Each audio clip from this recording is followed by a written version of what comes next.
Comedian तो बहुत आए और आकर चले भी गए, लेकिन ऐसे कॉमेडियन बहुत कम आए जिन्होंने समाज को दशा और दिशा देने का काम भी किया। अपनी कॉमेडी से ना सिर्फ देश दुनिया को गुदगुदाया, बल्कि अपनी कॉमेडी से एक संदेश ऐसा दिया जो समाज के भीतर गुदगुदाते हुए यह संकेत दे गया कि वाकई कुछ हो रहा है। इसे समझाने का काम कई कॉमेडियन ने किया। कई बार विरोध का सामना भी हुआ, कई बार सरकार से तलखी भी हुई, लेकिन अपने ही अंदाज से बहुत कुछ करके भी दिखाया। ऐसे ये कॉमेडियन आज हमारे साथ हैं। वैसे किसी परिचय के मोहताज नहीं हैं, लेकिन फिर भी उनका परिचय दे देते हैं। हमारे साथ जुड़े हुए हैं जाने माने कॉमेडियन राजीव निगम साहब। निगम साहब इस वक्त सोशल मीडिया पर भी छाए हुए हैं, लोगों के दिलों में भी छाए हुए हैं, लोगों के जहन में भी छाए हुए हैं और सरकारों के सामने भी अपने अलग अंदाज से चुनौती बने हुए हैं। निगम जी, बहुत बहुत स्वागत है आपका न्यूज, आपका स्वागत है इंडिया वॉइस में। जी जी, बहुत बहुत धन्यवाद आपका। निगम जी कैसे हैं आप? एकदम बढ़िया, फर्स्ट क्लास। निगम जी, हमने कहा किसका इंटरव्यू, तो कहा सरकारों के जो आज के सामने सबसे बड़ी चुनौती है उनका इंटरव्यू लेंगे। तो आप दूसरे कॉमेडियन की तरह क्यों नहीं है? क्यों आप इस तरह से जो है सरकार के सामने एक चुनौती की तरह पेश हो रहे हैं? ये समझ नहीं पा रहे। ऐसी कोई बात नहीं है। दूसरे कॉमेडियंस की तरह, पहले कॉमेडियंस की तरह भी तो होना चाहिए ना। हाँ, तो बेहतर ये है कि पहले कॉमेडियंस की तरह हो। बहुत सारे लोग दूसरे कॉमेडियंस की तरह हैं, बहुत सारे लोग तीसरे कॉमेडियंस की तरह हैं। तो पहले कॉमेडियंस के तौर पे अगर मैं काम कर रहा हूँ तो अच्छा लगता है, और जरूरत भी यही है, और एक कॉमेडियन की जिम्मेदारी भी ये होती है, क्योंकि टेलीविजन पे काम करना, बहुत सारे अलग अलग शोज होते हैं, तो हमारी अलग अलग प्लेटफॉर्म पे अलग अलग जिम्मेदारी होती है। तो जब जब हमने टीवी शोज पे काम किया तो वहाँ के जो किरदार होते थे, जो कैरेक्टर होते थे, जो रिक्वायरमेंट होती थी, तो वहाँ के हिसाब से काम करते थे। और आजकल जिस तरीके से सोशल मीडिया और अलग अलग प्लेटफॉर्म्स के जरिए देश दुनिया तक बहुत सारी बातें पहुंच रही हैं, तो उस प्लेटफॉर्म पे आकर के अपनी बात को कहने का, रखने का और देश हित में कुछ काम करने का अगर मौका मिलता है एज ए कॉमेडियन, तो मैंने इस रास्ते को चुना है। नहीं, बिल्कुल। जिस तरह से आज लाखों करोड़ों दिलों की आप धड़कन बन चुके हैं, मैं ये बात इसलिए कह रहा हूं कि हाल ही में आपका एक वीडियो आया, मैंने देखा, और वो वीडियो था कि कौन कह रहा है रुपया कमजोर हुआ है। है? मतलब एक समाज के भीतर एक ऐसे विषय को आप छू लेते हैं जिसमें एक अलग सा संदेश छिपा होता है, जो जानकर भी लोग अनजान होते हैं, लेकिन फिर भी आप समझा देते हैं कि नहीं भैया, कहां कौन रुपया कमजोर हो रहा है। मतलब ये कैसे आपके दिमाग में आइडिया आता है? अब आइडियाज तो देखिए, आइडियाज तो यही लोग देते हैं। आइडियाज देने के लिए हमारी निर्मला ताई बैठी हुई हैं, है ना। हमारे संबित चाचा बैठे हुए हैं, हमारे नड्डा काका बैठे हुए हैं, और परम श्रद्धे आदरणीय मोदी जी बैठे हुए हैं। तो ये लोग इतना एक्टिव रहते हैं कि आए दिन कुछ ना कुछ जो भी चीजें करते हैं, तो आइडियाज और ये जो बेसिक चीजें हैं ये लोग प्रोवाइड करते हैं। उसको जस्ट मैं कैरी फॉरवर्ड करने का काम करता हूँ अपने तरीके से, अपने अंदाज में। अच्छा निगम जी, वो कौन कह रहा है कि रुपया कमजोर हुआ है? एक बार हो जाए जरा, जो दर्शक नहीं देख पाए उनको दिखा दीजिए कहाँ रुपया कमजोर हो रहा है। इस पर चर्चा हो रही है। नहीं, मतलब दुनिया के सामने बात है कि निर्मला जी ने कहा कि रुपया कमजोर नहीं हुआ है, डॉलर मजबूत हो गया है। तो हमने कहा बात सही है, रुपया कहाँ कमजोर हो गया? रुपया तो आजकल भी अभी भी हट्टा कट्टा घूम रहा है, और रुपया तो बड़ा तंदुरुस्त है, और रुपया अभी भी टाइम से मशरूम खा रहा है, काजू खा रहा है ना, बादाम खा रहा है। तो रुपया कमजोर कैसे हो सकता है? वो अलग बात है कि डॉलर थोड़ा सा मतलब मजबूत हो गया है, तो कई कई चीजें कुछ दिखती नहीं है, लेकिन होती है। अब जैसे विकास है, विकास इतना किया है, और ये विकास अब दिख नहीं रहा है, लेकिन हुआ तो है ये। जैसे रुपया जो है कमजोर नहीं है, लेकिन लोगों को दिख नहीं रहा है। दरअसल डॉलर मजबूत हुआ है। वैसे ही करोड़ों लोगों को रोजगार दिया है, दिख नहीं रहा है। अच्छा, इस देश में कुछ नालायक लोग भी हैं 2-2 करोड़ लोगों को हर साल रोजगार दिया गया है और ये लोग रोजगार लेके अपने घरों में घुस जाते हैं, छिप के बैठ जाते हैं रोजगार लेकर के। देश को दिख ही नहीं रहा है। पकड़ पकड़ के रोजगार दे रहे हैं, पकड़ पकड़ के रोजगार दे रहे हैं। कुछ लोग तो डरे हुए, उनकी माता जी बोलती है बेटा सब्जी ले आओ, तो बेटा बोलता है कि मम्मी हमसे मत मंगाओ, नहीं बाहर गए कहीं किसी ने उठा के हमको लेखपाल लगा दिया कहीं पर, तो मम्मी आप परेशान हो जाओगी, कहीं किसी ने कलेक्टर रख लिया। लेकिन तो निगम जी बोलते एक रह बात तो जाओगी बताइए, 5G तो आ गया ना, अब 5G भी आ गया, आप देखिए आप हैं, और सारे दुख दर्द दूर हो जाएंगे अब 5G से कि नहीं? हाँ, अब 5G वही तो देखिए, दुख दर्द दूर करने का कार्य ही तो ये सरकार कर रही है, जिस माध्यम से हो जाए, जिस माध्यम से हो जाए। और यही दुख दर्द दूर करने के लिए 5G आया है। 5G देखिए आते ही करोड़ों लोगों को रोजगार मिल जाएंगे और महिला सुरक्षा जो है पहले से ज्यादा मजबूत हो जाएगी और देश की अर्थव्यवस्था भी 5G से मजबूत हो जाएगी और देश के अंदर भाईचारा भी आ जाएगा 5G से। और लोगों जब 5G आ रहा है निगम जी, तो फिर आप मतलब आप, मेरा कहने का मतलब ये कि लोग जो भुखमरी की बात करते हैं वो तो भुखमरी भी तो खत्म हो जाएगी कि नहीं? हाँ, अरे सारी चीजें खत्म होंगी भाई। 5G लाया ही इसलिए जा रहा है, नहीं तो बहुत सारी चीजें हैं आती हैं और चुपचाप अपना लाइफ में हमारे शामिल हो जाती है, हम लोग यूज करते रहते हैं। लेकिन 5G को जिस तरीके से गाजे और बाजे के साथ लाया जा रहा है, तो हो सकता है कि अभी जो हंगर इंडेक्स में हमारा 123 देशों की सूची में जो 107वां नंबर आया है, तो 5G आने के बाद से इसमें इम्प्रूवमेंट होगा, है ना। 5G अभी तो 5-5 किलो राशन जो है लोगों को दिया जा रहा है, ये 5G आने के बाद में 5G से यहीं से राशन जो है इधर कर दिया जाएगा, लोग अपने अपने घर में डाउनलोड कर लेंगे, भुखमरी खत्म हो जाएगी। अच्छा तो ये बड़ी दूरदृष्टि का मामला है, बड़ा सोच विचार करके देश हित में ये जो बड़े बड़े कदम उठाए जा रहे हैं। हाँ। अच्छा, मुझे लग रहा है आप चीतों के आने से खुश नहीं है। किसके आने से? चीते आए, चीते चीते आने से तो सर मैं क्या, पूरा देश खुश है। मैं खुश क्यों नहीं होऊंगा भाई, है ना।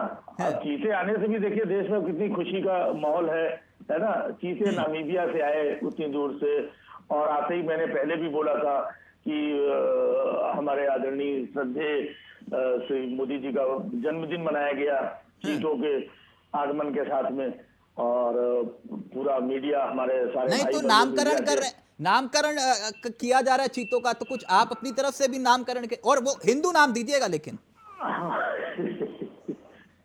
देखिए वही चीतों का क्या है, जब चीते आए तो मैंने पहले भी बोला था, हमने कहा इस तरीके से अब उत्साह वर्धन होगा देश का, देश के अंदर एक उत्साह का माहौल बनेगा चीतों के आने से, है ना। अभी चीते आए, सारा दिन देखा, 2 दिन 3 दिन पूरे देश में उत्साह का माहौल था। फिर मैंने कहा था कि अभी ये चीतों के छोटे छोटे चीतू आएंगे जो, है ना, तो चीते चीतू इनके जो टिंकू पिंटू आएंगे, तो फिर उससे देश में उत्साह बढ़ेगा, फिर उनका नाम रखा जाएगा, है ना। तो एक माहौल बनाया जाएगा, चीते चीतू, है ना, छोटे छोटे। तो ये सब देश के लिए बड़ी खुशी की बात है, और प्रयास तो देखिए किया जा रहा है, चाहे चीते के रूप में किया जा रहा हो, चाहे 5G के रूप में किया जा रहा हो, या जिस माध्यम से। तो देश के जो जिम्मेदार लोग हैं, ये देश के प्रति जो है महंगाई, बेरोजगारी और जनता के जितने भी दुख दर्द हैं, इनको दूर करने के लिए हर संभव प्रयास ये लोग कर रहे हैं, और नए नए तरीके से प्रयास कर रहे हैं। इस तरीके के प्रयास 70 सालों में आज तक किसी ने किया नहीं है। कौन चीते लेकर के आया था 70 सालों में? नहीं लाया कोई। 5G बताइए, 70 सालों में कोई नहीं ला पाया 5G ये लोग लेकर के आए। नहीं तो फिर आप निगम जी क्यों, आप दूसरे कॉमेडियन भी तो हैं जो सब ताली बजाते हैं ना, उनको बड़े बड़े अवार्ड मिलते हैं, अब निगम जी को कैसे मनाएं बताइए? तो निगम जी क्यों नहीं मानते हैं? देखिए अवार्ड क्या है अवार्ड? अवार्ड तो बहुत सारे हमें मालूम है कि अवार्ड कैसे मिलते हैं और क्या होता है, कहाँ पर।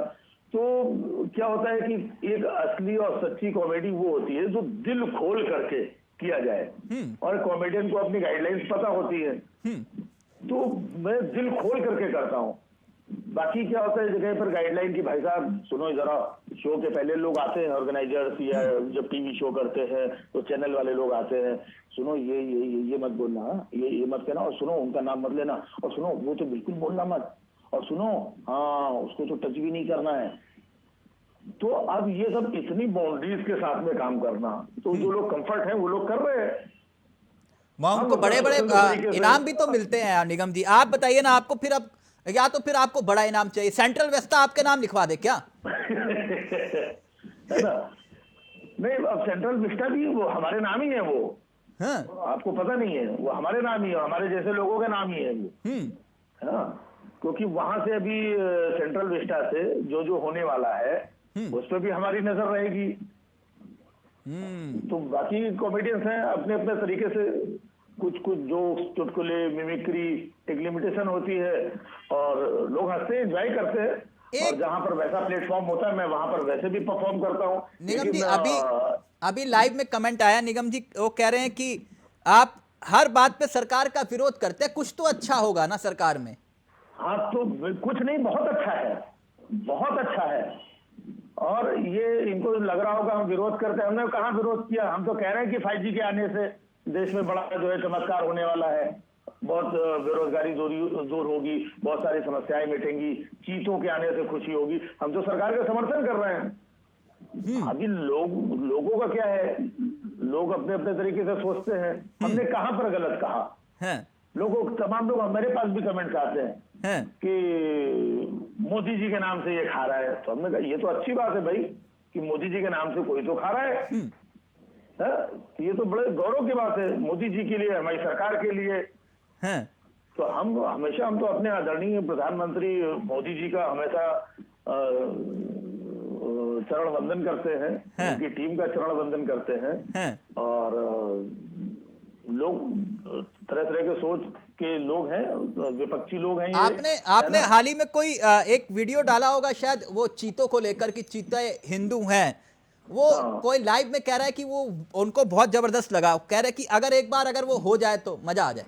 अब वो हो जाए तो मैं क्या है कि रोज रोज काम करता रहता हूँ ताजा ताजा। तो मामले जो है चीतों का ये है कि वो चीते लाए गए तो वो हिंदू ही होंगे, तभी तो उनको इतना सम्मान मिल रहा है। और आज हमारे देश में हिंदुत्व तो जाग चुका है।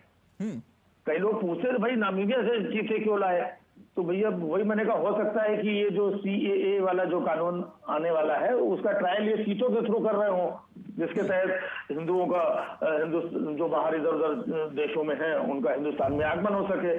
तो हो सकता है ट्रायल इस तरीके से किया हो और उस कानून के तहत हिंदुओं का ही आगमन हो सकता है हिंदुस्तान में। तो हमें लगता है कि ये चीते जो है हिंदू है। अच्छा निगम जी, अभी लाइव में कमेंट आया, क्योंकि मैं वो कमेंट्स ही पढ़ रहा हूँ, वो कह रहे हैं कि आप कोई पार्टी क्यों नहीं ज्वाइन कर लेते, सभी करते हैं आप भी कर लीजिए। नहीं, पार्टी ज्वाइन करना में मैंने पार्टी तो ज्वाइन किया हुआ है ऑलरेडी, है ना। तो मैं तो भैया बहुत सारी पार्टियां ज्वाइन करके बैठा हूं। मैं बीजेपी का दिल से मेंबर हूं मैं। सबसे बड़े समर्थक आप ही हैं बीजेपी के? फिर सबसे बड़ा समर्थक मैं हूं और विश्व की सबसे बड़ी पार्टी को हमने ज्वाइन कर रखा है। अच्छा, ईमानदारी से फिर बताइए ना, फिर आपका फेवरेट मतलब कोई तो ऐसा, मैं अभिनेता की बात नहीं कर रहा, मैं नेता की बात कर रहा हूँ। मोदी जी आपके फेवरेट हैं? मोदी जी फेवरेट है हमारे क्या पूरे देश के, पूरे विश्व के फेवरेट है। तो फिर आप मोदी जी के फिर आप नकार सकते हैं इस बात को? कोई नकार नहीं सकता। जो सत्य है वो सत्य है, सत्य को स्वीकारना चाहिए सबको। अच्छा, एक मोदी जी का जिक्र आपने किया, अगर मोदी जी के लिए अगर कुछ अर्ज करना चाहें आप। अब देखिए, मोदी जी को तो मैं खुद कहता हूं कि तमाम लोग हैं जो मोदी भक्त बोलते हैं अपने आप को, लेकिन वो दरअसल मोदी भक्त है नहीं। वो बोलते हैं असली मोदी भक्त मैं हूं। लोग हमसे बोलते हैं यार मोदी जी के बारे में इतने खुले खुले क्यों बोलते हो। तो मैं बोलता हूं कि मोदी जी को सच सुनना पसंद है, वो सच के साथी है और मैं सच बोलता हूं।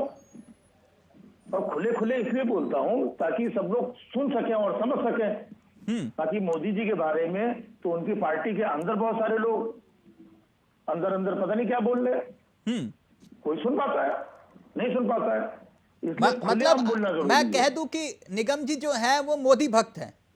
अरे सर 200% क्या दूं मैं, ये तो आपको समझ में आ जाना चाहिए। नहीं, आपकी बातों में अंदाज भी और कटाक्ष भी है। गर्व के साथ कहना ये बड़ी बात है। अच्छा, अगर मैं मोदी जी का भक्त ना हूं मैं किसका भक्त बनूं भाई, बताइए। किसका भक्त बनूं? आज की डेट में कौन सा ऐसा व्यक्ति है, कौन सा ऐसा नेता, पूरे देश में कोई है ही नहीं, सब तो देशद्रोही हैं, सब तो देशद्रोही हैं, चाटुकार हैं, भ्रष्टाचारी हैं, गैर हिंदुत्व के नेता हैं सारे। आप किसी का भी नाम ले लो, किसी का भी नाम ले लो, किसी भी पार्टी का कोई भी बड़ा नेता। अच्छा, मैं निगम जी एक क्योंकि जिक्र बहुत जरूरी था, मैं क्योंकि आप हो या फिर राजू श्रीवास्तव जी हो, हमारे बीच में नहीं है, और आपके बहुत करीबी भी रहे वो, भले ही अलग अलग विचारधारा हो सकती है कॉमेडियंस के बीच में, लेकिन आज भी वो याद तो आते होंगे आपको। कोई ऐसी बात, कोई ऐसा वाक्या जो राजू श्रीवास्तव जी को लेकर कहना चाहें आप? देखिए, सबकी, जैसे आपने शुरुआत में ही कहा था कि दूसरे कॉमेडियंस की तरह आप क्यों नहीं है, तो हर कॉमेडियंस अपने तरह का होता है। तो अपने तरीके से मैं अपने तरीके से परफॉर्म करता हूँ, सोचता हूँ, थॉट प्रोसेस मेरा अपना होता है। राजू भाई का अपना अपने लेवल पे था, और कपिल शर्मा का अपने लेवल पे है, दूसरे कॉमेडियंस का अपने लेवल पे है। तो राजू श्रीवास्तव ने अपनी एक अलग तरीके की कॉमेडी को उन्होंने पहचान दी, देश दुनिया को हंसाया। हमारे बहुत अच्छे साथी थे, उनका स्टाइल अलग था, उनका तरीका अलग था, तो बहुत अच्छा काम कर रहे थे। लेकिन एक जर्नी होती है, एक यात्रा होती है, तो एक अच्छा सफर करते करते अचानक वो एक गाड़ी में अभी कुछ समय पहले सवार हो गए थे। तो जब आप किसी गाड़ी में सवार हो जाते हैं तो फिर कहीं ना कहीं फिर उस तरीके से चलना पड़ता है, उस गाड़ी के हिसाब से, जहां पर वो गाड़ी रुकेगी, जितने पैसेंजर बैठा लेगी, जैसे आपको बैठना होगा वैसे बैठना होगा। बाकी अदरवाइज उनकी कॉमेडी, ऑब्जर्वेशन, चीजें देश दुनिया से कहीं पर छिपा नहीं है, चाहे टीवी हो, चाहे लाइव शोज हो, या और बहुत सारे माध्यम हो। तो जब भी वो मिलते थे, 8-10 लोग अगर ऐसे खड़े हैं, तो वो अक्सर, अरे सुनो राजू, परसों हम आ रहे थे तो हम दिल्ली गए, और दिल्ली में हम लोग ऐसे बैठे हुए थे, अपना सामने मोदी जी और अमित शाह जी, और ये तो हमने एक जोक उनको सुनाया। तो कई बार क्या होता था, उनका स्टाइल ये था कि कोई बात को माहौल बना के कहते थे और एक जोक बोल करके आप खुद हंस लेते थे। आप मिमिक्री भी करते हैं उनकी, मुझे किसी ने बताया था कि आप उनकी मिमिक्री भी कर लेते हैं। अब मिमिक्री तो वैसे मैं किसी की नहीं करता हूँ। मुझे हो गया 25 साल हो गया। पहले मैं बहुत सारे लोगों की मिमिक्री करता था, फिर मिमिक्री मैंने छोड़ दी। बट एक ये जेस्चर्स है, जो जेस्चर्स अपन अच्छा, अगर आज भी कोई, क्योंकि अटल जी के सामने भी आपने अपनी बात रखी कई बार अपने अंदाज से, तमाम बड़े बड़े नेताओं के सामने आपने अपनी बातों को, अब क्या बदला और उस दौर में क्या था? हाँ, ये एक बड़ा अच्छा सा सवाल आया है कि बड़ा सौभाग्य रहा कि मैं अटल जी से, आडवाणी जी से, या उस टाइम के बहुत सारे, जैसे मुलायम सिंह जी नहीं रहे अभी हमारे बीच में, उनके सामने भी परफॉर्म करने का, बोलने का मौका मिला।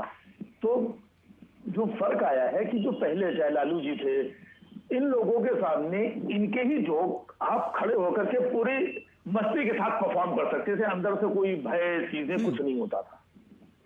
लेकिन आज अगर कहीं पर भारतीय जनता पार्टी के, आप मोदी जी को तो छोड़ दीजिए, भारतीय जनता पार्टी के अगर कोई पॉलिटिशियन, नेता चीजें कहीं पर परफॉर्म कर रहे हैं, तो ऑर्गेनाइजर और उससे जुड़े हुए लोग पीछे आकर, नहीं इसके बारे में कोई जो मत बोलना, मोदी जी के बारे में कुछ मत बोलना, ये अजीब सा डर पैदा हो गया है। मोदी जी को कोई ये नहीं है। मोदी जी के मेरे पास में इतनी उनके जो है सेंटेंस मेरे पास लिखे रखे हैं कि मोदी जी ने कहा है कि मुझे क्रिटिसिज्म पसंद है। मोदी जी ने कहा कि क्रिटिसिज्म होते रहना चाहिए, और मोदी जी को ह्यूमर भी पसंद है, और ह्यूमर में बातें होती रहनी चाहिए, पॉलिटिक्स के बारे में ह्यूमर होते रहना चाहिए। ये सारे बातें जो है मोदी जी ने कही है, मेरे पास सारी चीजें मौजूद है। लेकिन ये जो कुछ लोग हैं जो पीछे के, ये लोग पता नहीं क्यों डर जाते हैं, इनके अंदर क्या डर है? अच्छा, ये बात, ये जिक्र अभी निगम जी, गया है निगम जी, ये मोदी जी के बारे में जोक मत बोलना, भाजपा के बारे में जोक मत बोलना। भाई पहले भी होता था, कांग्रेस के बारे में मैंने कितने जोक्स बोले, मनमोहन सिंह जी के बारे में कितने जोक्स बोले, सोनिया जी के ऊपर, राहुल जी के ऊपर कितने जोक्स बोले, अटल जी के ऊपर कितने, आडवाणी जी के ऊपर कितने जोक्स बोले। कभी खौफ नहीं रहता था, जोक्स पे ध्यान रहता था, कितनी अच्छी बात मैं बोलूं कि सारे लोग हंसे। अब ऐसा हो गया है कि आपको परफॉर्म करने से पहले 50 लोगों का दिल दिमाग चीजें आपको रीड करनी पड़ती है कि यहाँ पे कौन आदमी बैठा है, कैसा बैठा है, उसने ये बोला है, ये नहीं बोलना है, अच्छा ये बोलना है, अच्छा उसके बारे में नहीं बोलना है, तो ये उलझा दिया गया है। तो जो सुलझी हुई कॉमेडी थी उसका थोड़ा सा पतन हुआ है। कोई भी कॉमेडियन अगर आप देखिए कि वो उस लेवल का अभी नहीं करता है परफॉर्म। अच्छा, आप सबसे ज्यादा मनमोहन सिंह जी भी देश के प्रधानमंत्री थे, जो उनके ऊपर और प्रधानमंत्री के ऊपर जोक हो सकते हैं, ये हमारे अधिकार क्षेत्र में आता है। राष्ट्रपति के ऊपर जोक नहीं होता है, वो हम नहीं करते हैं। बहुत सारी जोक की जो अच्छा निगम जी, वो नहीं करते हैं। निगम जी, आप मोदी जी के बारे में तो एक से बढ़कर एक वीडियो बना लेते हैं, कभी राहुल जी के बारे में भी पद यात्रा चल रही है, कुछ सोचा इस बारे में? उनकी इतनी बड़ी पद यात्रा चल रही है। हाँ नहीं, अब पद यात्रा चल रही है। अब बीच बीच में क्या होता है कि पद यात्रा चल रही है, तो अब कहीं से ठहर के हमको कोई कंटेंट मिले। हमने राहुल गांधी जी के ऊपर भी काफी काम किया है, बहुत सारे वीडियोस बनाए हैं, लेकिन होता क्या है कि मौजूदा जो हुकूमत, जो सरकार है, इससे हमको डेली मीडिया में यही दिखाई पड़ते हैं, इनके वक्तव्य आते रहते हैं, इनके कोई मंत्री, कोई विधायक, कोई मुख्यमंत्री, कभी प्रधानमंत्री जी, यही लोग ज्यादातर नजर आते हैं। हाँ। अपोजिशन तो मतलब राहुल में इंटरेस्ट आपको कम है? हाँ, राहुल में इंटरेस्ट कम है थोड़ा? नहीं, इंटरेस्ट कम नहीं है भाई। राहुल के ऊपर ऑलरेडी इतना कर लिया है। राहुल कहीं फ्रेम में तो आए पहले। राहुल अगर फ्रेम में आएंगे, जितना ये लोग नजर आ रहे हैं उतना वो नजर आने लगे, तो रोज हम उनके ऊपर जोक बनाने लगे। तो ऐसे लोग 2014 के पहले आप बताइए, आपने कभी मोदी जी के ऊपर मेरे मुंह से जोक सुना है? 2014 के पहले कभी भी हमने जोक सुनाया हो? नहीं। अटल जी के बारे में तो बोलते थे आप। हाँ, तो वही मैं कह रहा हूँ, अटल जी के बारे में बोलते थे क्योंकि अटल जी सामने थे। फिर मनमोहन सिंह जी के बारे में बोलते थे क्योंकि वो सामने थे। अभी मोदी जी के बारे में बोलता हूँ क्योंकि वो सामने हैं। अटल जी वाला कुछ, मनमोहन सिंह के बारे में बोलूंगा, अब थोड़ी अटल जी के बारे में बोलूंगा। तो वैसे ही अब मैं राहुल जी के बारे में मैं क्या बोलूं, क्योंकि इनकी सरकार, शासन, सत्ता, जितने जोक चुटकुले थे 8 साल में, सबका निचोड़ के सब खत्म हो चुका है। अच्छा, केजरीवाल जी भी तो है ना जी? हाँ, अब ये केजरीवाल जी स्थानीय नेता है। जब कभी मौका मिल जाता है, जैसे कभी केजरीवाल जी है, हेमंत बिस्वा शर्मा है, ऐसे तो ममता बनर्जी भी है, तो बहुत सारे स्टेट्स हैं, अशोक गहलोत हैं, तो शिंदे साहब है, तो ये तो मुख्यमंत्री हैं अलग अलग स्टेट के। तो अलग अलग स्टेट में जब कभी कोई ऐसी घटना होती है, चीजें होती है, तो मैं उसके बारे में जोक करता हूँ। अच्छा, आप फाइनली, क्योंकि वक्त इजाजत भी नहीं दे रहा है, एक बात, कौन सी पार्टी ज्वाइन कर रहे हैं आप? नहीं सब, मुझे अगर पार्टी ही ज्वाइन करना होता तो मैं कब का ज्वाइन कर लेता। मुझे 10 साल से लोग पूछ रहे हैं, और 10 साल से तो बहुत सारे परिवर्तन भी हुए राजनीति में। लेकिन अगर हम पार्टी वार्टी ज्वाइन कर लेते हैं तो भाई साहब, ये जो हम काम कर रहे हैं ये कैसे कर पाएंगे? अच्छा, चलते चलते अपना एक छोटी सी गुजारिश, क्योंकि मैं भी राजीव निगम का फैन हूं। अब एक फैन की बात तो मत टालिएगा। अब चलते चलते जरा एक छोटा सा, बिल्कुल जो अपना स्टाइल है अलग, बिल्कुल जुदा निगम जी का, चलते चलते प्लीज एक फैन की फरमाइश। तो अभी जैसे एक छोटा सा एक्ट अभी मैंने पिछले दिनों किया था, ये मोदी जी की बात कर रहे हैं कि लोग बोलते हैं कि मोदी जी के बारे में आप क्यों बोलते हैं, तो मैं खुला खुला बोलता हूँ। लोगों को डर लगता है, मैं खुलेआम बोलता हूँ कि मैं मोदी भक्त हूँ, और मोदी जी ने जितने अच्छे काम किए हैं आज तक 70 सालों में किसी ने किए नहीं है। लेकिन ये देश में हमारे बहुत सारे नालायक लोग हैं जो उनके ऊपर उंगली उठाते हैं, वो देश के बारे में सोचते हैं। अब ये लोग कहते हैं रोजगार नहीं दिया, रोजगार नहीं दिया, मतलब मोदी जी सबको रोजगार दे दे, लोग अपना अपना टिफिन मांग करके सुबह सुबह अपने काम पे चले जाएं सब लोग, तो देश के बारे में कौन सोचेगा? तो देश उनके लिए प्रथम है। अब होता है जैसे अक्सर लोग पूछने लगते हैं कि फिर आप मोदी जी के बारे में इतना बोलते हैं और मनमोहन सिंह जी के बारे में बोलते थे, आखिरकार देश को कैसा प्रधानमंत्री चाहिए, किसी ने पूछा। हमने कहा भाई सरदार पटेल जैसा चाहिए देश को प्रधानमंत्री। तो किसी ने बोला भाई सरदार जैसा तो मिल चुका है, अब पटेल जैसा अपन झेल रहे हैं। तो हमने कहा भाई मनमोहन सिंह से क्या प्रॉब्लम थी? मनमोहन सिंह से एक ही प्रॉब्लम, किसी से भी आप पूछोगे तो एक ही बात नजर आती है कि मनमोहन सिंह बोलते नहीं थे। हमने तो बोलते नहीं थे तो उनके मुंह से तुम्हें दादा दादी की कहानियां सुननी थी, बोलते नहीं थे। अब ये बोलने वाले मिले, रोज सुनो कहानियां। तो और कई काम ऐसे होते हैं जो कहते मोदी भी है लेकिन करता विपक्ष है। जैसे कि अब मोदी जी ने बोला था कि कांग्रेस मुक्त भारत, लेकिन योगदान बेचारे राहुल जी दे रहे हैं। जहां जहां इलेक्शन होते हो, जहां जहां राहुल गांधी जाते हैं, वहां वहां कांग्रेस का बुरा हाल होता है। लेकिन बोला मोदी जी ने था, काम बेचारे ये कर रहे हैं। तरह तरह के लोग हैं, तो सब लोग अपने अपने स्तर पे, अपने अपने लेवल पे काम कर रहे हैं। और जहां से हमको बीच बीच में मसाला मिलता है, पुड़िया मिलती है, कोई हास्य, कोई व्यंग्य, कोई तीखी टिप्पणी, कुछ माहौल, तो वो करते रहते हैं। और देश में, विदेशों में, पूरी दुनिया में बहुत सारे लोग जुड़े हैं जिनको अच्छा लगता है, क्योंकि बहुत सारे लोग किसी वजह से अपनी बात नहीं रख पाते हैं, क्योंकि आजकल तो ट्रोल वाला भी सिस्टम चालू हो गया। जैसे ही आपने कोई अच्छी बात की, 150, 250, 500 ट्रोल आपके पीछे लग गए। अरे इसके पास काम नहीं है, धंधा नहीं है, ये तो चटकार है, ये तो ये है, फलाना है, ढिमाका है, इससे पैसे खाता है, उससे। दुनिया के लोग कुछ भी बोलने लगते हैं। तो बहुत सारे लोग नहीं बोल पाते हैं। तो चलिए, हम तो चाहेंगे आवाज बन करके मैं लोगों के सामने रहता हूँ। हम तो चाहेंगे इंडिया की वॉइस निगम जी करता हूँ। निगम जी, हम तो चाहेंगे सबसे बड़े मोदी भक्त राजीव निगम जी यूं ही सबको गुदगुदाते रहें और लोगों को ऐसे ही जागरूक करते रहें। बिल्कुल बिल्कुल। थैंक यू सो मच, आपने इंडिया वॉइस के लिए वक्त निकाला। बहुत बहुत शुक्रिया निगम जी, थैंक यू सो मच। तो ये थे हमारे साथ राजीव निगम, जो अपने ही अंदाज से अपनी बातों को रखते हैं, गुदगुदाते भी हैं और संदेश भी दे जाते हैं, जैसे कि अभी दे रहे थे। फिलहाल मुझे दीजिए इजाजत। नमस्कार, जय हिंद, जय भारत।